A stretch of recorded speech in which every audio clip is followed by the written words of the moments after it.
Hello, friends. I am jumping on here to share with you about a book I've been reading called Why We Sleep by Dr. Matthew Walker. And wow, it is so interesting.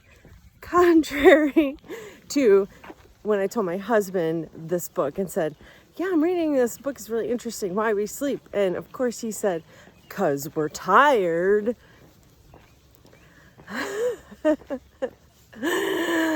So this book is really interesting and I wanted to share. I just think it was so fascinating, even just the first couple chapters. Share a little bit, because even though I feel like I know a fair amount about sleep and I love my sleep, I was learning some really cool things. Like, for instance, it was 1729 when some scientists first discovered a thing, the circadian rhythm. And it was in these plants they were studying. These plants were called, I think they're a cute, cool name, Mimosa, pudica. And they were studying these plants, and they noticed that the plants, when it became light out, they would open up. And then once it became dark and the light went away, they would close back up. And it was this reliable cycle. So, being scientists that they are, they put the plants in complete darkness, thinking that they were just being affected by light. They put the plants in complete darkness, although allowing some way for him to the one scientist to take a peek and see what was going on. And they found that even though the plants were in complete darkness, they still had this cycle of opening up and closing. I don't know, something about that seems so fascinating. However, it actually wasn't for almost 200 more years, or actually a little over 200 years later, till we discovered that humans have this circadian rhythm. And these were obviously other scientists who, again, another fascinating study that they did. These two gentlemen, they stored up enough food and water and their scientific gadgets and went into the Mammoth Cave for 6 weeks. So the Mammoth Cave, I want to say that's like in Kentucky. But anyhow, the idea was the cave. They were going to see if this held true for humans in the absence of light.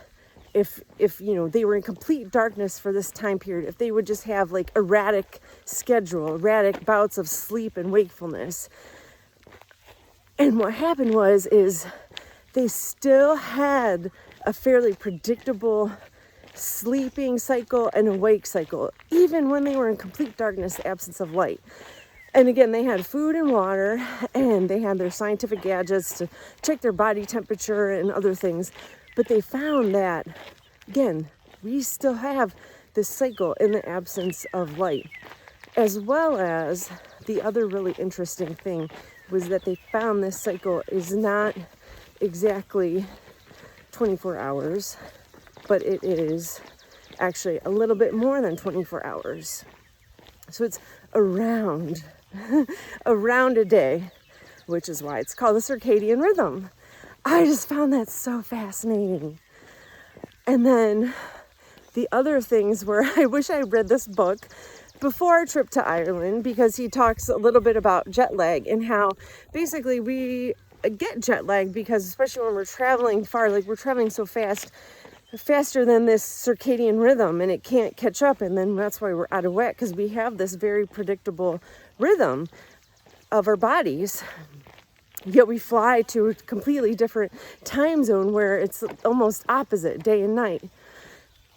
And thinking back, I'm like, I kind of thought I was just super excited when we were in Ireland. Normally I can't stay up late. I'm in bed before my husband, and it was the opposite there for at least the first half of the trip. I was up very late, and now thinking on it, it's because my circadian rhythm was still back on Eastern Standard Time.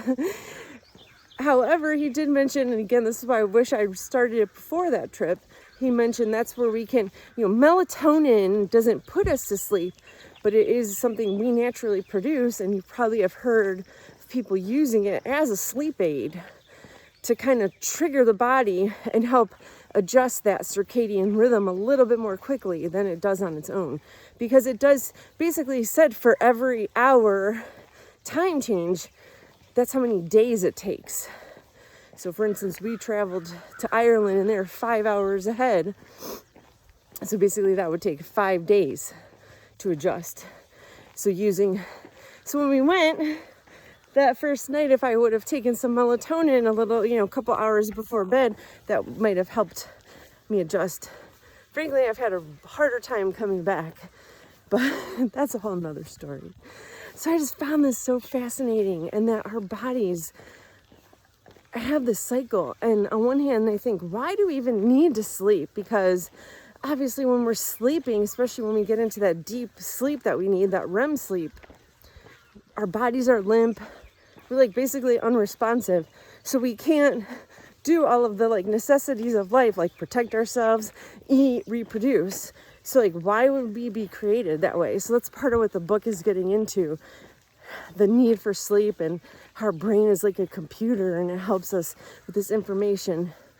But on the same side, to help us with protection, that's why they say that we have some of us who are morning people, where we like to go to bed a little bit earlier and we get up earlier. And then there are those of us others who stay up later and then sleep later, because then that would allow for just a shorter period, maybe a 4-hour window of time where we had nobody watching, say back in caveman days.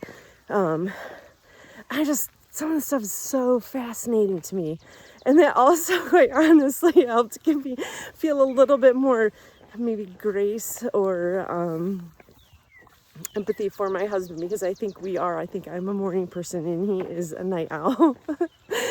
And sometimes it's why can't you change? And the guy explains how it's almost like a genetic thing imprinted in us, that some of us are made to be morning people and some of us are made to be night owls. So I have so much more to read in the book, so I'm sure I will have much more to share.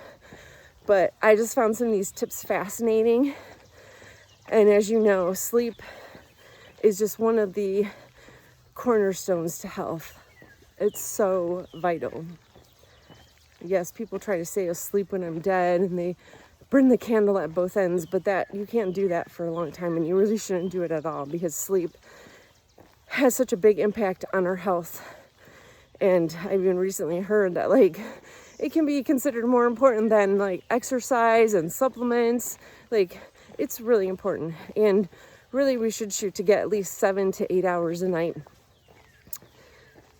And at times, depending on your demands, this podcast, they said that LeBron James slept for 11, 12 hours sometimes during the peak of season.